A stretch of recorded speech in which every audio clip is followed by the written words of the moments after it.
8 เมืองหรือหมู่บ้านของประเทศญี่ปุ่นนะครับที่ควรค่าแก่การไปนอนครับสวยมากเลยครับคือต้องมาเลยอ่ะแบบเห็นครั้งแรกแล้วแบบว้าวอ่ะ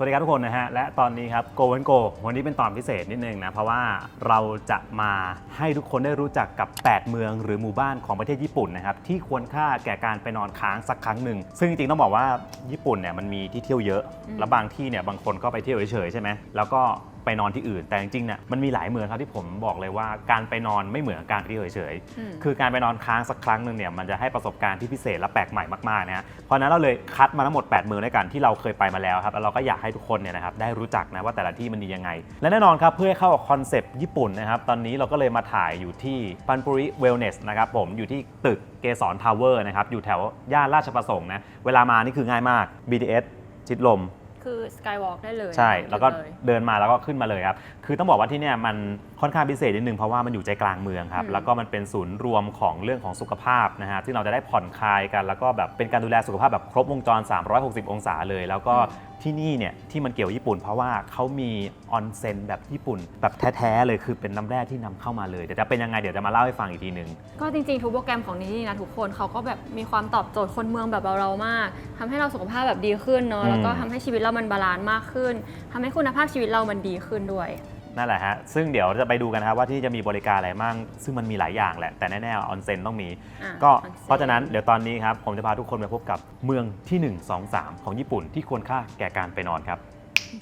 สำหรับเมืองแรกของเรานะครับนี่คือเบปปุเป็นเมืองเล็กๆนะครับที่อยู่ทางริมชายฝั่งตะวันออกของจังหวัดโออิตะภูมิภาคคิวชูนั่นเองนะหลายคนเนี่ยนะครับยกให้ที่นี่เป็นเมืองแห่งน้ำพุร้อนครับเพราะว่าเมืองนี้ครับเป็นเมืองที่มีจำนวนน้ำพุร้อนเยอะมากซึ่งที่นี่ครับน้ำจากน้ำพุร้อนเนี่ยก็จะมีไว้ใช้อาบได้มากที่สุดเป็นอันดับที่2ของโลกเลยนะเป็นรองแค่อุทยานแห่งชาติเยลโลสโตนที่สหรัฐอเมริกาเท่านั้นเองเรียกได้ว่านะครับที่นี่เป็นแหล่งน้ำพุร้อนที่อุดมสมบูรณ์ที่สุดแห่งหนึ่งในญี่ปุ่นเลยอย่างบ่อน้ำพุร้อนที่มีชื่อเสียงของที่นี่ครับก็จะมีชื่อว่าจิโกกุเมกุรินะครับหรือที่เรียกกันว่าบ่อนรกนั่นเองนะบ่อน้ำพุร้อนที่นี่ครับจะมีหลายบ่อเลยนะและแต่ละบ่อเนี่ยจะมีสีแตกต่างกันด้วยโดยสีของน้ำในบ่อนะครับเป็นสีที่เกิดขึ้นตามธรรมชาติเลยเกิดจากการระเบิดของภูเขาไฟเมื่อประมาณ 1,200 ปีที่แล้วและแน่นอนครับว่าเมื่อเป็นเมืองที่โดดเด่นเรื่องน้ำพุร้อนแล้วนะครับก็ต้องมีเรียวกังแน่นอนถ้าใครนะครับที่ชื่นชอบการแช่ออนเซ็นนะครับหรืออยากจะสัมผัสประสบการณ์แบบเบปปุแท้ๆนะผมแนะนำครับให้ลองไปแช่ออนเซ็นและนอนที่เบปปุสัก1 คืนครั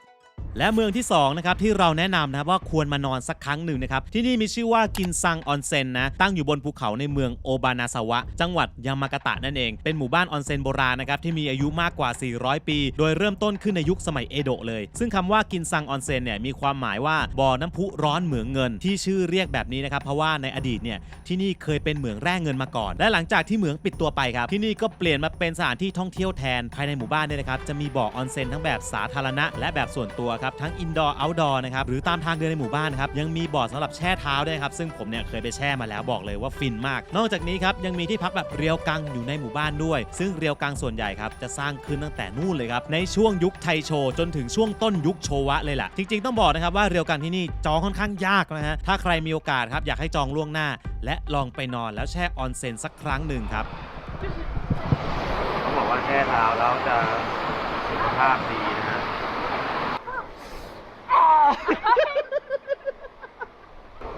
เฮ้ยดีปะอยู่ในจุดที่ดีแล้วและเมืองที่3นะครับเป็นสถานที่สำหรับการแช่ออนเซ็นแต่ไม่ใช่การแช่ออนเซ็นธรรมดาทั่วไปนะครับทุกคนแต่เป็นการแช่ออนเซ็นกับวิวภูเขาไฟฟูจินะครับสัญลักษณ์ของญี่ปุ่นนั่นเองคือผมแนะนำที่นี่นะครับทะเลสาบคาวากุจิโกะนะตั้งอยู่ที่เมืองฟูจิคาวากุจิโกะจังหวัดยามานาชินะครับอยู่ใกล้ๆกับโตเกียวเลยนะเป็นทะเลสาบที่ได้ขึ้นชื่อเป็นทะเบียนมรดกโลกโดยยูเนสโกและเป็นหนึ่งในโลเคชั่นยอดฮิตของการมาชมภูเขาไฟฟูจิอีกด้วยนะโดยทะเลสาบที่นี่ครับมีขนาดใหญ่เป็นอันดับที่2จากทั้ง5ทะเลสาบที่อยู่รอบๆภูเขาไฟฟูจิและเป็นทะเลสาบที่ไปเที่ยวง่ายที่สุดแล้วครับจะนั่งรถไฟไปจะบัสต่อเดียวจากโตเกียวก็ถึงเลยและรอบๆทะเลสาบเนี่ยก็จะมีที่เที่ยวใกล้ๆหลายแห่งครับรวมถึงมีกิจกรรมต่างๆให้ทำเยอะมากครับแต่ที่อยากแนะนำทุกคนเลยคือที่พักและก็รีสอร์ทครับถ้าใครครับอยากแช่ออนเซ็นพร้อมกับวิวภูเขาไฟฟูจิผมแนะนำนะครับว่าต้องมานอนที่ริมทะเลสาบคาวากุจิโกะเลยสักครั้งนะฮะมีที่พักให้เลือกหลายแบบเลยและได้เห็นวิวฟูจิแบบชัดๆด้วยครับ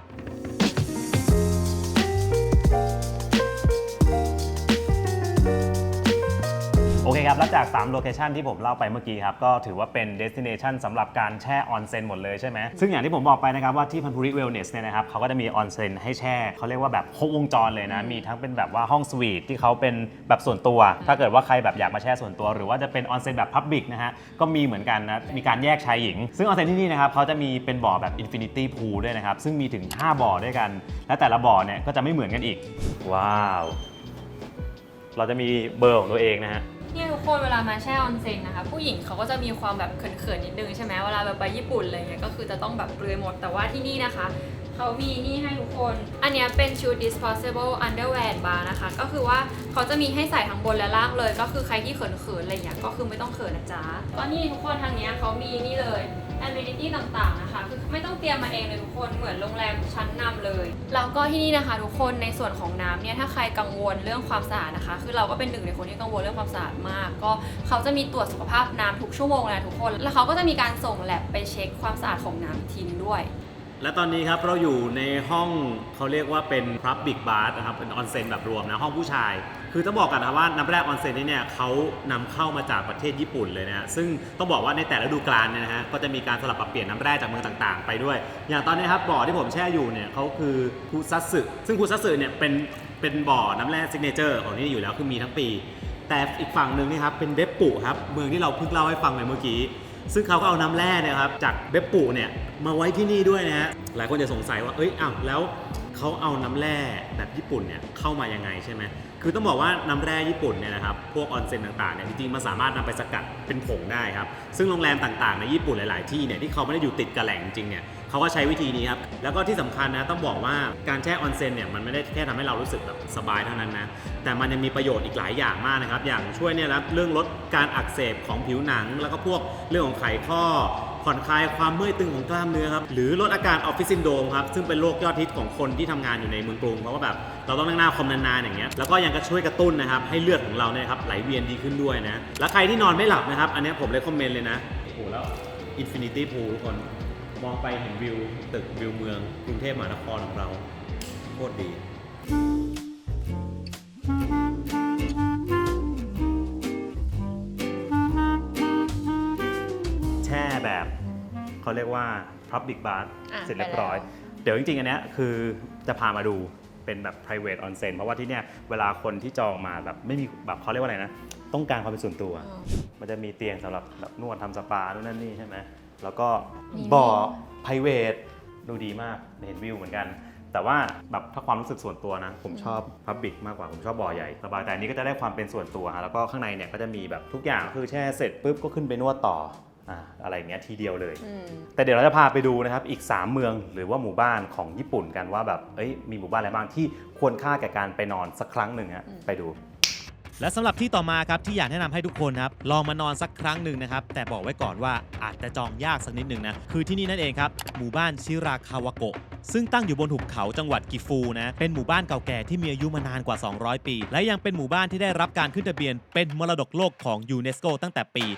1995 ด้วยนะครับซึ่งไฮไลท์ของหมู่บ้านนี้ครับคือบ้านที่มีหลังคาเป็นทรงแหลมสูงๆเป็นบ้านแบบโบราณครับเขาจะเรียกกันว่ากัสโซซูคุริซึ่งการสร้างบ้านแบบนี้ครับเขาได้ใช้ภูมิปัญญาท้องถิ่นจะไม่มีการใช้ตะปูในการสร้างเลยนะหลายๆคนครับส่วนใหญ่ก็มักจะแค่แบบมาเที่ยวที่นี่แบบ one day trip ใช่ไหมแต่จริงๆรู้ไหมครับว่าที่นี่เนี่ยเราสามารถมานอนค้างได้นะครับที่นี่จะมีที่พักแบบโฮมสเตย์ด้วยแต่การจะมานอนในหมู่บ้านมรดกโลกสักครั้งครับถือว่าเป็นประสบการณ์ที่หาได้ยากมากๆและที่สำคัญคือจองยากมากนะครับเพราะฉะนั้นถ้าใครอยากลองไปนอนสักครั้งหนึ่งอาจจะต้องทำการจองล่วงหน้าพอสมควรเลยครับสวยมากบอกเลยว่าคุณควรมาลงนาโกย่าแล้วมาชิรากาวะโกนี่เรื่องจริงโคตรสวยไม่รู้จะอธิบายยังไง หมู่บ้านต่อมาครับเป็นหนึ่งในหมู่บ้านที่น่ารักมากครับครั้งแรกที่ผมไปนี่คือผมชอบมากเลยนะนี่คือหมู่บ้านอิเนะนะครับหรือว่าหมู่บ้านชาวประมงที่ตั้งอยู่รอบอ่าวอิเนะนั่นเองคือความเด่นของหมู่บ้านนี้ครับคือเป็นตัวบ้านเนี่ยที่ตั้งอยู่ริมน้ำเขาจะเรียกบ้านแบบนี้ว่าฟุนายะลักษณะของบ้านครับจะแบ่งออกเป็น2ส่วนแรกคือบริเวณด้านล่างครับจะเป็นที่จอดเรืออีกส่วนหนึ่งนะครับชั้นบนของบ้านเนี่ยจะเป็นที่อยู่อาศัยซึ่งการออกแบบนี้นะครับเพื่อให้เหมาะสำหรับการตั้งอยู่ริมน้ำสามารถป้องกันทั้งลมฝนและก็คลื่นจากทะเลได้ด้วยนะสวยมากเลยครับคือต้องมาเลยอ่ะแบบเห็นครั้งแรกแล้วแบบว้าวอ่ะน้ำใสโคตร โดยในหมู่บ้านนี้ครับจะมีอยู่ทั้งหมดประมาณ 230 หลังได้และเขาเนี่ยนะครับให้ความสำคัญกับการออกกฎหมายอนุรักษ์ไว้อย่างจริงจังด้วยนะซึ่งในปัจจุบันครับยังมีชาวประมงที่ใช้งานจริงๆอยู่เลยนะแต่หลายๆหลังครับก็มีการเปลี่ยนให้เป็นร้านค้าบ้างร้านอาหารเป็นคาเฟ่รวมถึงเป็นเกสต์เฮาส์ครับถ้าใครอยากลองสัมผัสบรรยากาศชีวิตช้าๆอยู่ริมน้ำแบบชาวประมงนะครับผมแนะนำว่าต้องมาที่นี่นะครับแต่ถ้าใครไปวันเดย์ทริปนะครับผมก็แนะนำว่าลองเช่าจักรยานปั่นเที่ยวเมืองดูหรือไม่ก็ออกนั่งเรือไปกับชาวบ้านนะครับซึ่งบอกเลยว่าบรรยากาศดีมากๆครับและที่ต่อมานะครับที่อยากแนะนำนั่นคือเมืองโกเบนั่นเองเมืองนี้ครับอยู่ในจังหวัดเฮียวโงะภูมิภาคคันไซเป็นเมืองที่มีขนาดใหญ่เป็นอันดับที่ 6 ของญี่ปุ่นนะและเป็นเมืองที่เป็นต้นกำเนิดของเครื่องคาราโอเกะที่หลายๆคนรู้จักในปัจจุบันด้วยถ้าพูดถึงโกเบครับหลายคนเนี่ยก็น่าจะนึกถึงเนื้อโกเบใช่ไหมเพราะว่าเนื้อของเมืองนี้ครับเขามีคุณภาพและได้รับการยอมรับจากทั่วโลกเลย อันนี้จะเป็นรอยเฉยสันนอกโอ้ นุ่มมาก อุ้ยนุ่มแบบละลายกรึบอะ แต่ว่านอกจากเนื้อแล้วเนี่ยนะครับเมืองนี้เนี่ยยังมีอะไรดีๆอีกเยอะเป็นเมืองที่มีการผสมผสานระหว่างความเป็นญี่ปุ่นกับตะวันตกและเป็นเมืองที่มีเสน่ห์มากๆมีที่เที่ยวนะครับพิพิธภัณฑ์หมู่บ้านเก่าแก่ตลาดของกินครบมากนะหรือแม้กระทั่งวัฒนธรรมจีนก็มีที่นี่ครับเพราะที่นี่มีหนึ่งในไชน่าทาวน์ที่ใหญ่ที่สุดในญี่ปุ่นด้วยและที่สำคัญนะครับโกเบเนี่ยคนมาเที่ยวยังไม่เยอะมากนะครับแต่คนอาศัยอยู่เนี่ยก็ค่อนข้างเยอะนะซึ่งคนส่วนใหญ่นะครับก็อาจจะแวะมาโกเบแค่วันเดย์ทริปใช่ไหมแต่ผมบอกเลยนะครับนี่เป็นอีกหนึ่งเมืองครับที่ควรมานอนเดินเล่นกินเนื้อย่างถ่ายรูปช้อปปิ้งนะครับทำได้ครบทุกอย่างเลย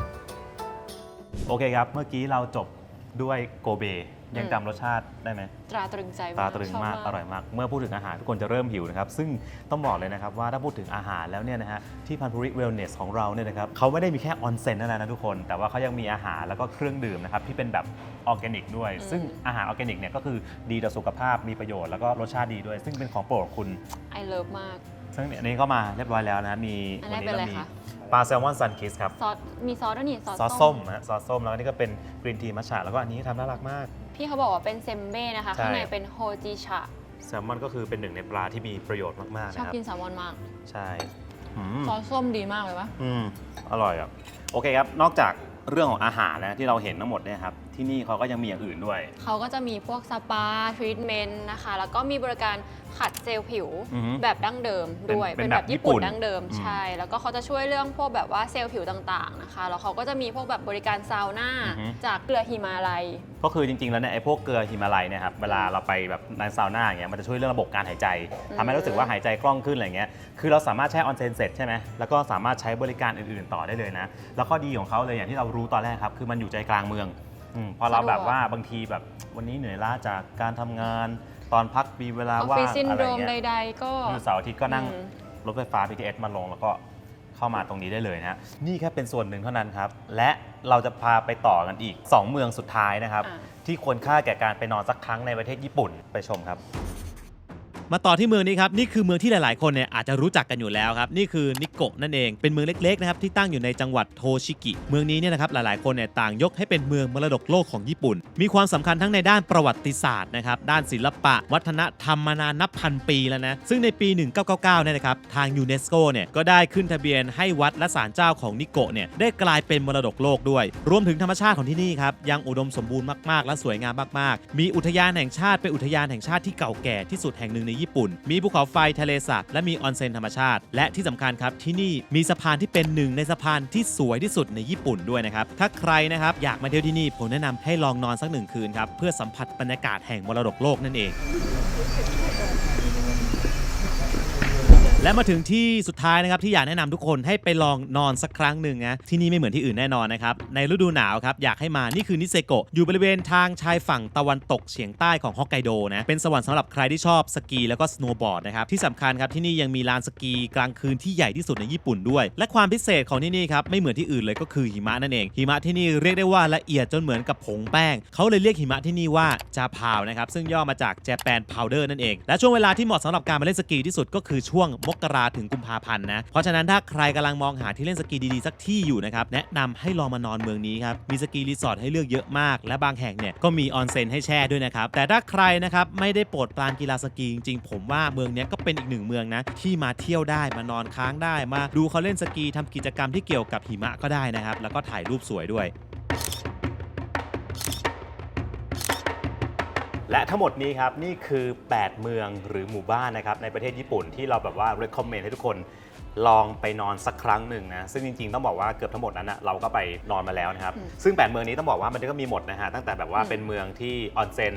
ซึ่งจริงๆญี่ปุ่นมันดังออนเซ็นอยู่แล้วเนาะจะมีออนเซ็นเยอะหน่อยแล้วก็มีเมืองที่เป็นแบบมรดกโลกหมู่บ้านโบราณเมืองที่แบบเน้นเดินถ่ายรูปมีของกินอร่อยๆก็คือมีหมดเลยนะฮะแต่ถ้าใครนะครับอยากลองแช่ออนเซ็นแบบญี่ปุ่นแท้ๆเลยนะฮะก็สามารถมาที่นี่เลยครับปันปุริเวลเนสนั่นเองนะซึ่งเขาก็มีการนำเข้า